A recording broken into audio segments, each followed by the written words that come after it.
Whether you've been selling on eBay for many, many years or just thinking about getting started on eBay, I think that this video is going to be very helpful for you because it is 10 things that I learned not to do on eBay and what to do instead. Stay tuned. Hi everyone, my name is Becky Park. I have been selling part-time on eBay now for about 4 years, I want to say. It was a reselling platform that I did not want to sell on. I was so scared of messing up the shipping or just getting banned by eBay because I made too many mistakes. I had just heard so many horror stories. And now that I've been at it for about, like I said, I think it's been 4 years, I realized that while it's not as hard as I thought it would be, it is definitely a platform that requires a lot of careful attention. And so in today's video, I'm going to be sharing with you the 10 things that I learned not to do on eBay. And these are all things that I have learned from personal experience, from making mistake after mistake after mistake. And just to kind of give away like the ending of the movie, if you will, just to kind of give you like my hot take on, so is eBay worth it? It absolutely is. Even though it's kind of finicky, even though it's very high maintenance, even though I made these 10 mistakes and more on eBay, I would definitely say that it's still worth it. You just have to learn the rules and learn what not to do in order to be successful on eBay. And that's what I'm going to be sharing with you in this video. So if you are excited to learn more about how to be successful on eBay, then definitely make sure to hit that like button. And if you enjoy these kinds of tips and tricks videos when it comes to platforms like eBay or even Poshmark or Mercari, I have videos about those platforms too, then definitely make sure that you subscribe because I do like to share any and all information I can with you about these platforms. So let's just go ahead and jump right into it. The first 5 eBay mistakes that I'm going to be sharing with you actually are things that can get you banned or kicked off of eBay if you're not careful. And then the second half of the video will consist of 5 mistakes that I made in regards to eBay that maybe weren't necessarily ever going to get me kicked off, but they were just things that made it harder for me to make sales. So the first mistake that I will share when it comes to eBay was using stock photos in my listings. Stock photos are the pictures that you find on a brand's website. So for example, a brand that many people use stock photos for is Free People. So what people will do is they will find out the style name of a particular item that they're trying to sell. They will find the stock photo of it by going to the website. They'll just find a stock photo of a model wearing the garment that a professional photographer has taken. You know, these are pictures that the brand has paid for, and people will use those pictures in their listings most frequently as the cover photo. You know, the first and only picture that you'll see when you are searching for an item on eBay.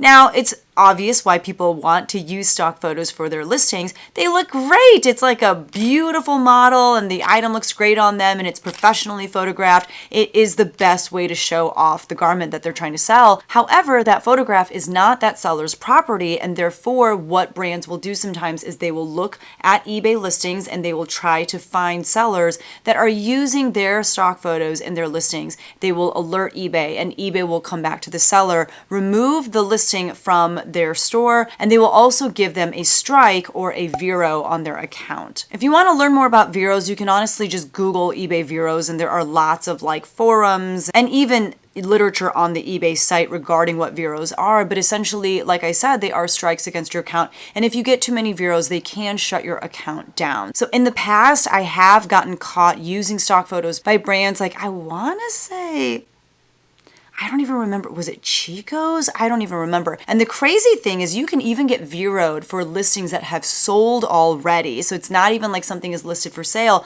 but they may actually see that something you sold 4 months ago used a stock photo and they could give you a Vero for that as well. So this is definitely a mistake that I made on eBay that I am sharing with you. On eBay, it is most definitely in your best interest to not use stock photos so that you can keep your account safe. The next mistake that I made on eBay was not dealing with eBay returns in a timely manner. Returns are honestly just a part of selling on eBay. If you don't want to accept returns, buyers know that they can find a way to make eBay force you to accept their return. And for that reason, I just go ahead and accept returns on everything. That way everyone is super honest about why it is that they want to return the item. If they don't like it, they can just say they don't like it. If it doesn't fit them, they can return the item for that reason. They can literally return the item for any reason that they want. And that's why I go ahead and just accept returns versus saying that I don't accept returns. And then a lot of times buyers will do some really nasty things in order to get eBay to force the seller to accept the return. For example, they may damage the item and say that you sent it to them that way. They may do things like say it never arrived. You know, they went to their mailbox and although it says that it arrived, it must have been stolen or something like that. There are many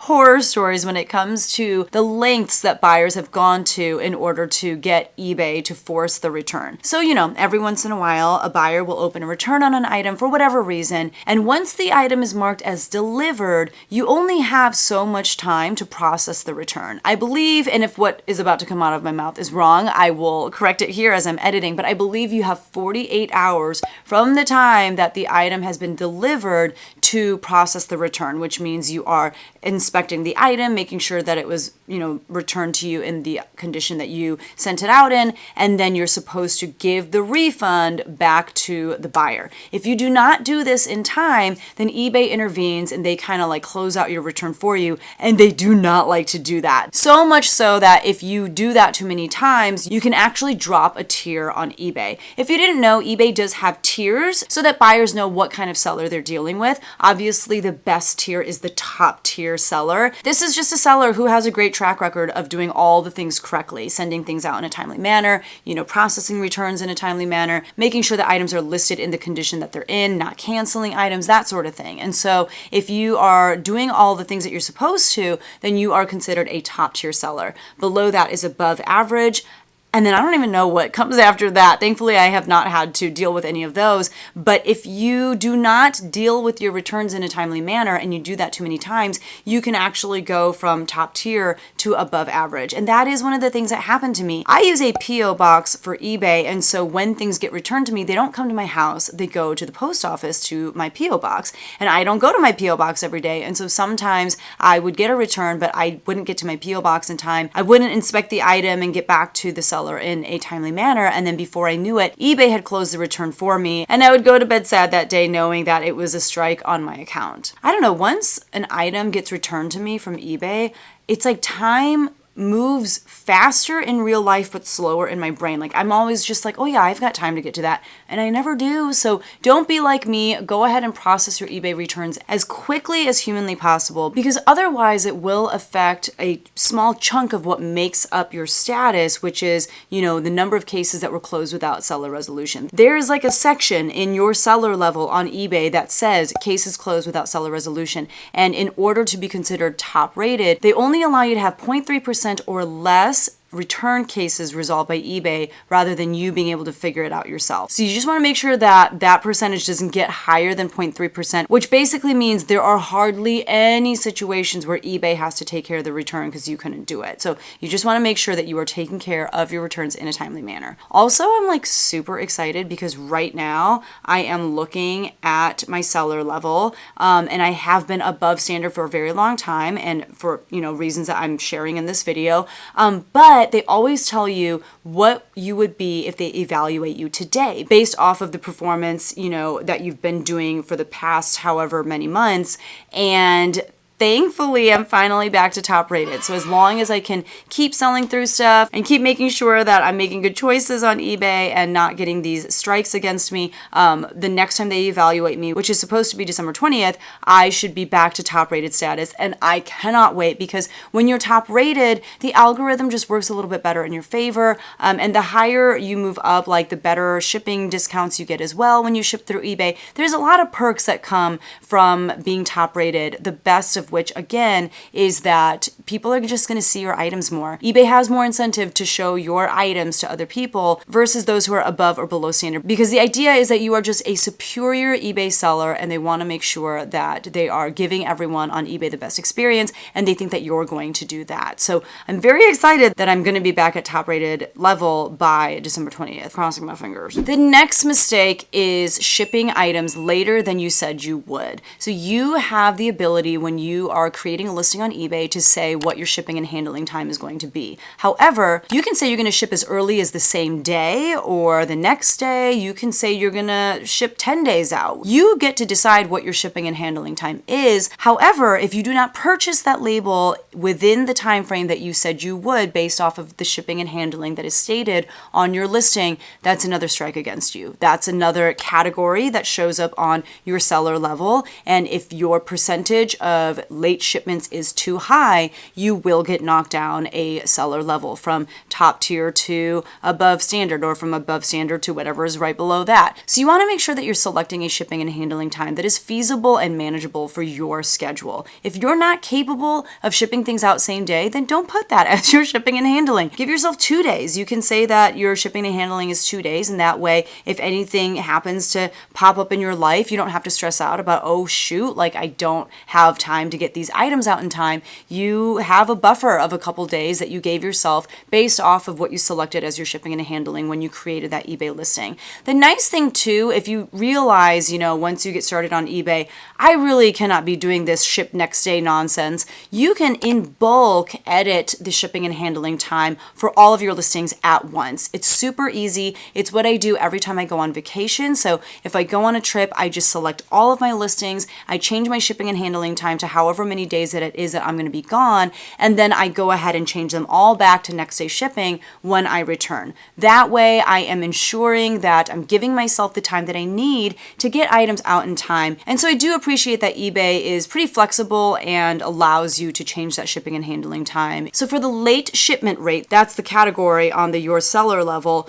In order to stay top rated, you have to have a late shipment rate of 3% or less. That means 3% or less of your items can go out late, but if it's over that, then you're not going to be top tier anymore. My late shipment rate right now is 0.88%. 3 out of the last 341 transactions I shipped out late, which to me is unacceptable. Like, why did I do that? But 0.88% is under that 3%, and that's why for that, I would be considered top rated. The next mistake that I'm going to talk about that I have made on eBay, and I have made this mistake on eBay more times than I care to admit, is not being able to ship something out because it's no longer in my possession, or because I pull it out of my bins and I realize that there's a huge flaw that I didn't notice when I was listing it. This category under the eBay your seller level is the transaction defect rate. And the different kinds of defects, I don't know, there might be more, but I see 2 on mine. One is transactions that I cancel because they're out of stock, and the other defect is cases that are closed without seller resolution. I believe that the cases closed without seller resolution is the same as the return situation,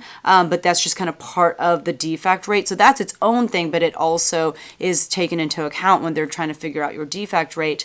The thing that gets me the most is things being out of stock. Like I sell something and I realize, oh my God, like that actually sold on Poshmark like 4 years ago. Why is this still listed in my eBay store? And that's an issue that I have run into many times before. That's one of the hard things about cross-listing, about being on multiple platforms, is things will sell on one platform and you have to quickly and efficiently go and delete those things off of the platforms that they didn't sell on. And usually I'm really good about doing that, but every once in a while I will miss something. And when I do, it is that one item that just happens to sell. Now, here's my part 2 to this. The part 2 is, before, when that used to happen to me on eBay, if something sold and I realized that I no longer had it in my possession because it sold somewhere else, I would send a message to the buyer and I would say something along the lines of, hey, I'm so sorry. This item already sold. I no longer have it in my possession. I can send something else in its place if you want, up to, this dollar amount. Let's say like the item sold for $15 and I would let them pick out something up to like a $25 amount. Is that something that you would like for me to do? If not, obviously I can cancel the transaction and you'll get a full refund. I send that message knowing that 9 times out of 10, these people don't have time to look through my 1,000 item store and pick something else out. They're just going to ask me to cancel, and because they ask me to cancel, then I can select as my reason for canceling a sale, I can select the option buyer asked me to cancel. And that doesn't count against me because it's not like I didn't have the item or it was flawed or something of that nature. The buyer didn't want me to send it. That's a little loophole that I had created for myself so that I didn't have to lie to eBay and I could get the buyer to basically asked me to cancel. Every once in a while, the buyer would actually find something and I would send it, and that worked out great too. However, I recently learned through a friend of mine on Instagram that she also used this tactic on eBay, but after doing it once, eBay reached out to her and they said, if we catch you doing this again, if we catch you messaging buyers and asking them if, they want something else instead, do you want them to cancel the transaction? If they caught her doing that again because she didn't have the item in stock, then they were going to suspend her account. That scared the living poop out of me because I had done that so many times. But guess who has never done that again since seeing her post? This girl. And furthermore, I did share in my stories on Instagram about how people should not do this anymore, because that is a tip that I had shared in the past, and now I was finding out that it could actually get people in very serious trouble. So I wanted to make sure to highlight that here as well in this video. If you cannot ship something out because you no longer have it in your possession, you reaching out to the buyer and asking them if they want to cancel or if they want something else instead, this is not a viable option anymore. If eBay catches us doing this, they have said that they can and will suspend our account. So that's definitely a mistake that can hurt your eBay account. And in general, we just have to be better about making sure that what is listed on eBay is actually available and for sale. The last tip that I'll share that, again, can and will affect your eBay seller level is not being clear about flaws. Now, the reason this is an issue is if you are creating listings and you're saying that everything is in perfect condition and you ship the item out and too many people request returns because the item was not as described, because you are not disclosing flaws properly, then eBay is going to drop your seller level due to having too high of a percentage of items not as described. Items not as described are affectionately, not affectionately because everyone hates them, but oftentimes called INADs or INADs, or I don't know if anyone calls them INADs. I call them INADs in my brain, but now that I think about it, I've never heard anyone say INAD out loud. But item not as described, and it is like a very dreaded situation to find yourself in because eBay will hold it against you. Again, that's one of the reasons why I just go ahead and accept returns, because I don't want buyers selecting the return reason as the item was not as described. The reason buyers do this is because eBay will automatically then just allow them to return the item, even if the seller states that they don't accept returns. If the buyer states that the item was sent to them not in the condition as described, then eBay doesn't care what the seller's return policy is. They're going to go ahead and let the buyer return the item, and they're going to make the seller pay to get the item shipped back to them. And plus, like I said before, it's going to put a strike on your account. So I do think that sellers who accept returns will see less item not as described returns. However, even if you accept returns, buyers can open returns for whatever reason. And if the reason they're opening a return is because it was sent to them not as described, then again, you as the seller are going to have to pay for the shipping label to get that item shipped back to you, and it's going to put a ding on your account. So what does this mean? We just have to be much more diligent about stating any and all flaws in the description. You want to make sure that you take pictures of any flaws that there might be. You want to make sure that you write about the flaws in the description. There is even like a portion of the listing that just has like condition notes where you can put things like, oh, this figurine does have a pen mark on it, or oh, the zipper is broken. The difficult thing is sometimes we will ship things out not knowing that there's a flaw, and we don't know about it until the buyer lets us know about it. One very recent example of this happening to me was when I sold a pair of Donald J. Pliner boots. They were in amazing condition, and I paid a good amount for them at a local consignment store. I shipped them out. The person opened a return because the item was not as described, and they said that the zipper was broken. I didn't test the zippers. I just saw that the boots looked like they were in great condition. I didn't see a reason to test the zippers, but because they said it was not as described, I had to send them a shipping label that I paid for. They sent the item back to me. They got a full refund. I got a strike on my account. And when I got them back, you best believe that I checked the zipper to see if it was in fact broken. And it was. It was like the teeth that, the zipper goes up and down. There was something wrong with them. And that's probably why they were at the consignment store in the first place. So definitely make sure that you are very clear about your flaws. eBay is not the place to try to pull a fast one on your buyers and see if you can sell things that are flawed and, oh, it's too late, it's in your possession. eBay does not play that game. And again, your account will get dinged. And if that happens too many times, then eBay just has to assume that you're not good at seeing these flaws and letting your potential buyers know about them. And to them, you're now a liability. You are somebody that is creating a poor shopping experience for too many people, and eBay is not about that. So again, make sure that you are inspecting your items extremely carefully and being very forthcoming about any and all flaws that are on your items. All right, so all of those mistakes that I made had a detrimental effect to my seller level. Like I said, as of right now, my seller level is above standard. And the reason for that is because of the item not as described case, and it's because of things like not getting to my returns in a timely manner and canceling items because they were out of stock. These are all things that if you do it too many times, eBay will drop your seller level, and it just makes it harder for you to be as successful as you can be on eBay. Now, the next 5 that I'm going to share aren't necessarily going to hurt your seller level at all,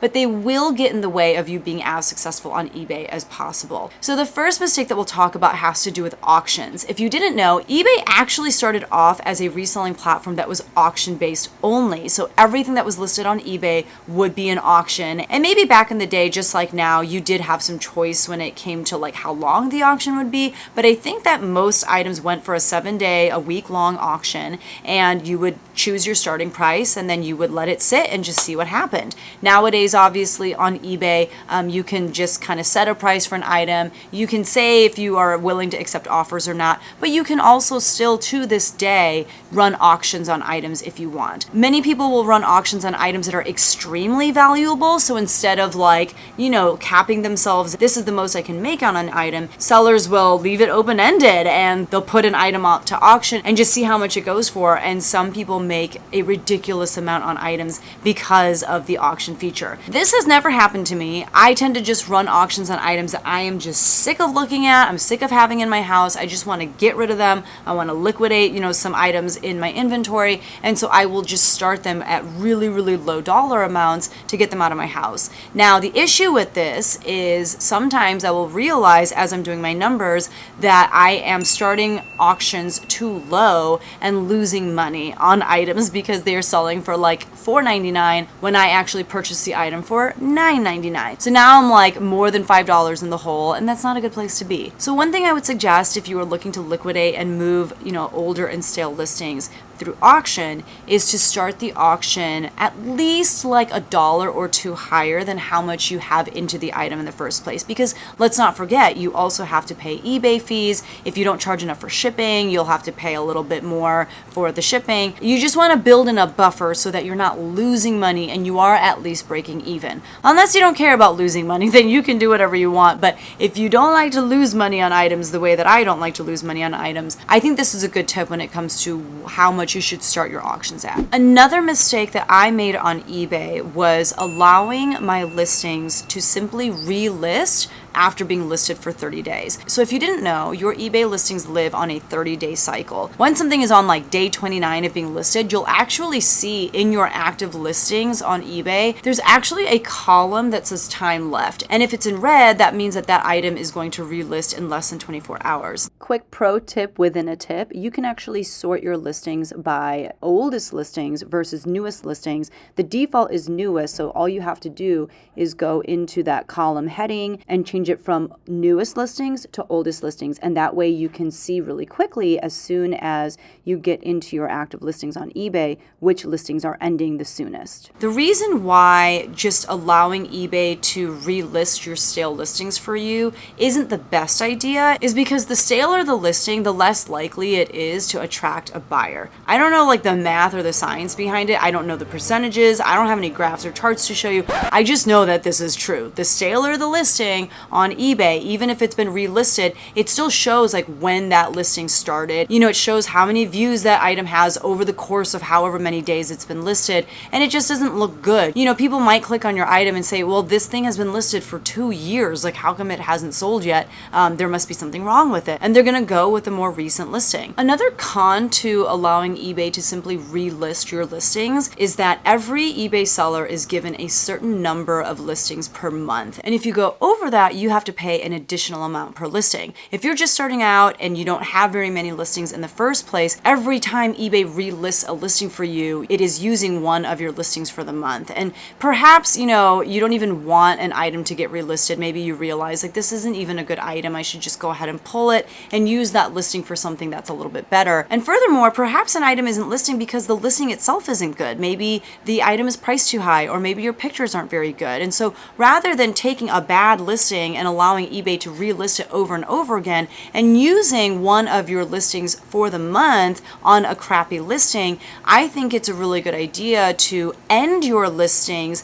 the day that they're going to end anyway and then sell similar. What this does is it ends that listing and it makes eBay think that that item is no more, but when you sell similar, it creates a brand new listing that uses all of the information from your old listing. So it starts over again with 0 views. It has a new start date for that listing. And before I go ahead and push that new listing live, I will do things like change the price. Typically, I'm going to lower the price a little bit if it didn't sell for my original price in the first 30 days that it was listed. I'm also going to turn on the option to allow offers. When I first list an item on eBay, I do not allow offers because I want to give that item a chance to sell at my full price. However, if it hasn't sold for my full price in that first 30 days, then when I go to sell similar and I'm in that kind of like edit portion of the listing where I can make some changes, I go ahead and turn on offers for all the items that I am selling similar that day, because that will hopefully open the doors a little bit more for me to make a sale on that item. It also allows me to just like check the item listing, maybe check the listing title, check the description, just check all the things to make sure that all of the information is accurate and to make sure that, an item isn't selling because of a silly mistake that I made. You would not believe the number of times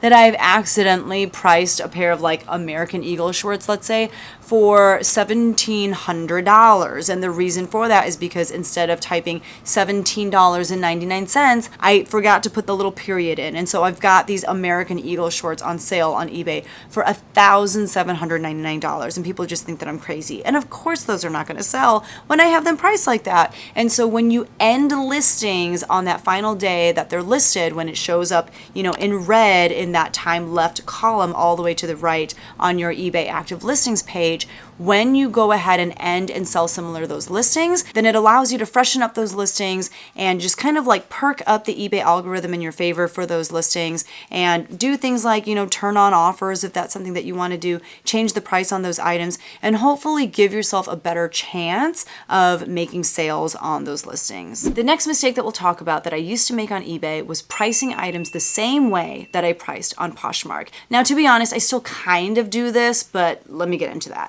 What I mean by pricing eBay items the same way I price on Poshmark is that on Poshmark, I believe that there is a culture of sellers overpricing with the assumption that buyers are going to send an offer. On Poshmark, there's no way to like turn off the offer option. It's just always available. People can always send you an offer and it can always be insultingly low. Like there's no minimum. They can send you an offer of like $5 on a $1,000 item if they want, if they have no shame. And not only that, on Poshmark, if someone likes one of your items, you as the seller have an option to send them an offer. You have this same feature on eBay as well, but on Poshmark, if you want to send someone an offer, you also have to attach a shipping discount to it and you have to pay for that shipping discount. So in general, it just makes sense on Poshmark to go ahead and price your items maybe like 25, 30% higher than what you hope to get for the item, because you're taking into account the fact that someone's going to send you an offer, maybe you'll send the offer, and you have to pay for the shipping discount. So if you price it a little high to begin with, hopefully the amount that you sell it for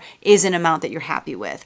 I had gotten so used to pricing that way on Poshmark because I sold exclusively on Poshmark for about 1.5 years before I started selling on eBay, that it was really hard for me to get out of that mindset on eBay. Because on eBay, the culture really is more price items well, price them at like market pricing, and people will just go ahead and buy your items outright. They don't want to take the time to send you an offer, see if you'll accept the offer, and play that countering game. There are people who will do that on eBay, but a lot of the time, people are just going to go ahead and buy the item outright if it's priced fairly. And my items were never priced fairly because they were always priced about 25 or 30% higher than market value. So these days, what I try to do when I'm cross-listing from List Perfectly to Poshmark and eBay eBay and Mercari is once I get to that eBay listing, I try to really be thoughtful about how I should price it. Sometimes that means it is still going to be priced at the same amount that I'm pricing it on Poshmark, but more often than not, it does mean that I'm going to go ahead and lower the price a little bit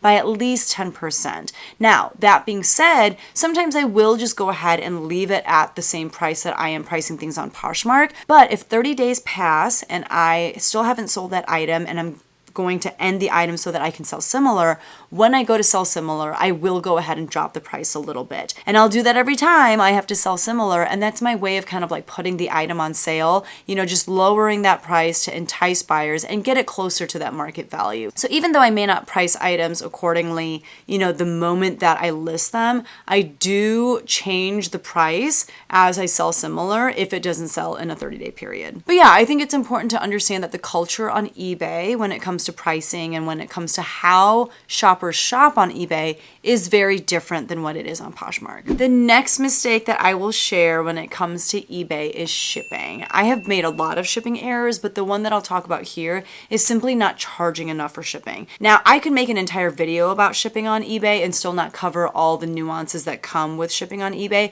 And the reason for that is because eBay allows you to sell things to people all around the world. You have the option to decide if you want to open up your listings to everyone in the world, or you can select just a handful of countries, or you can say, no, thank you. Like, I just want to sell to people in the United States. And because of that, I'm not going to get into everything, but the specific mistake that I'll talk about for today's video has to do with shipping to Puerto Rico. So if you didn't know, Puerto Rico is a US territory, and I don't remember if you have to select something to be able to sell to Puerto Rico, but Puerto Rico isn't considered, worldwide shipping, international shipping, but to ship to Puerto Rico costs an insane amount of money, like a stupid amount of money. And because I use flat rate shipping instead of calculated shipping, again, these are the kinds of things I could talk about in an eBay shipping video. If that's something you want to see from me, let me know down in the comments. I don't know that I'm your girl to do it, but if enough people are like, please, we need a Becky eBay shipping video, maybe I would consider doing it. And then you'd watch it and you'd be like, why did I watch this? I don't even know that I learned anything. But anyway, because I use flat rate shipping and I have my reasons for it, it does suck when I sell things to places like Puerto Rico or even Hawaii or Alaska sometimes because they are so far away. The amount that you pay for shipping depends on a few things. It depends on the weight of your item, it depends on the size of your item, and it depends on how far away your item is going from where you live, how much distance that item is traveling. If an item sells to places like Alaska or Puerto Rico or Hawaii, that means that that item is traveling from Champaign, Illinois to a very far away land. And when that happens, it means I have to pay a lot more in shipping. And if I haven't charged the buyer that much for shipping, then it really bites me in the butt. And if you are somebody that does free shipping, which personally I do not recommend, then now that shipping is really eating into your profits because you are paying a pretty penny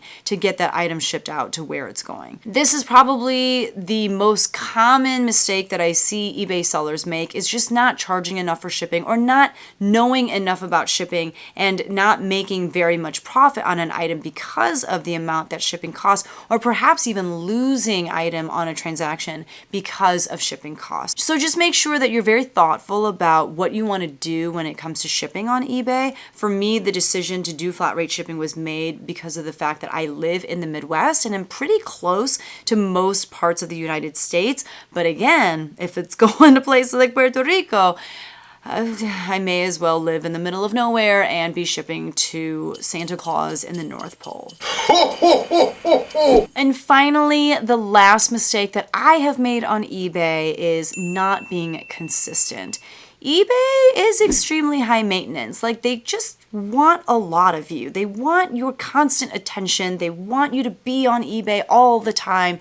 And people who are able to do that, I believe, are handsomely rewarded. However, it's very difficult for me to be consistent on eBay. It's difficult for me to list every single day as much as I want to. And sometimes I have really good stretches. I have a week or two where I'm able to get listings up on eBay every single day and a good amount of listings at that. But more often often than not, I have to skip a day or two just because life gets in the way. Life gets really busy. This is not what I do full time. I am a high school choir teacher. I'm a mom of 2 kids. I'm very involved at my church, and I just do a lot of different things. And sometimes life is too busy to allow me to get, my 5 listings up on eBay every day that I would love to get up. So how can I remedy this? I do think that a very smart practice would be to have listings in the bank. And what I mean by that is just have like 10 listings on List Perfectly that are just ready to go for days that I cannot take, 5 minutes to create a listing from scratch. But if I have these 10 listings already living inside of List Perfectly,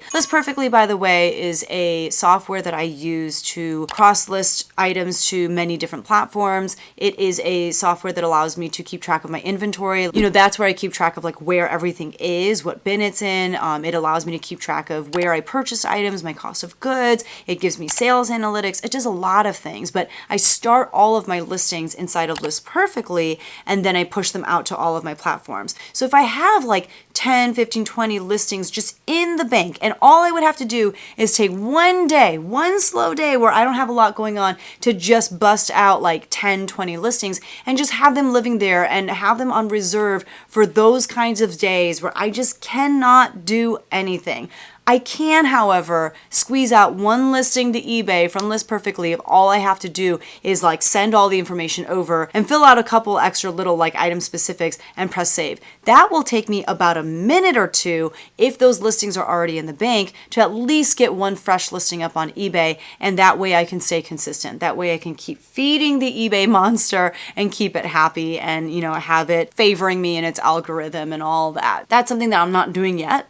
It's on my radar. I'm just waiting maybe for winter break. I feel like that would be a wonderful thing for me to do during winter break. Please hold me accountable. Be like, hey girl, did you get your little reserve created in List Perfectly yet? Like, ask me that from time to time. I'd really appreciate your accountability on this. So those are the 10 mistakes that I have made on eBay and the ways that I have fixed them or are planning to fix them in order to be a better eBay seller and just find a little bit more success on eBay. When you are doing all of the right things, when you are firing on all eBay cylinders, my God, can you make some good money on eBay? If you know how to play the eBay game, they will reward you handsomely with sale after sale, and that's something that I'm striving towards. It's never going to be at the level as some other people because, again, I'm doing this part-time, but I do think that I can do better on it than I'm doing now, and it all comes from learning from past mistakes. So hopefully you have learned many lessons from many of my past mistakes. If you have any lessons that you want to share from mistakes that you have made on eBay, please share them down in the comments below. I think that, one, it's just like kind of cathartic to just like put our mistakes out there in the universe and not try to hide them, because we can help other people by sharing the mistakes that we've made and, more importantly, the lessons that we've learned. I know that I would love the opportunity to learn from you, and I think that we'll all benefit greatly from just reading the comments and responding to one another down in the comments below. So definitely make sure before you click out of this video to spend a little bit of time in that comment section just learning from other people. Also, if you want to learn more about how to sell on eBay, I have a really great video that I will link right here where I asked a bunch of my friends who sell on eBay to share their best tips when it comes to selling on eBay. So that's a great video to check out as well if you want to learn more about being successful on eBay. So as always, thank you so much for watching this video. I hope you learned something, and I will see you guys in the next one. Bye!